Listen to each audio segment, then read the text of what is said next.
করিয়া পুরা হইয়া অন্তরে জানি আবে দেবে মুখ নিজ বৃত্ত বলি কবা হরি হরি হরি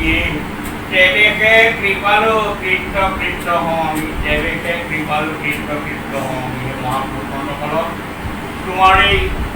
এই বাপজনা এই দেৱবাদ্যৰ লগত জড়িত হৈ আছিল তেখেত উপস্থিতৰ হেতুকে তেখেতৰে শিষ্যসকলে আজি আহি ইয়াৰ গৃহতেই এই ফুলবাদন অকণমান কৰিবৰ নিমিত্তে ইয়াতে উপস্থিত হৈছেহি আৰু এই দেও সমস্তই ৰক্ষা কৰিছে দেওবাৰ মূলটো গ্ৰহণ কৰি তেওঁৰ প্ৰতি সদয় কৃপা কৰি প্ৰাৰ্থনা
কৃপালু গুণক প্ৰকাশী ধৰি আছা হৰি ভকত বৎসল নাম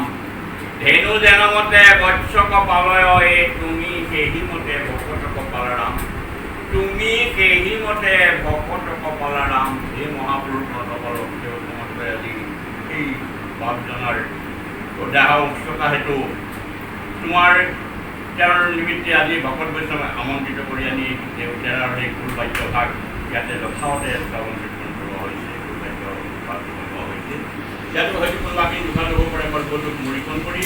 আৰু তেওঁৰ যদি কোনোবাখিনি দুখাত হয় সৰ্বদোষ মূৰীকণ কৰি এইদৰে ৰাইজৰ সেৱা শুশ্ৰূষা কৰিবলৈ তেওঁৰ ভক্তি দিয়ক ভক্তিৰ পাত্ৰ কৰাই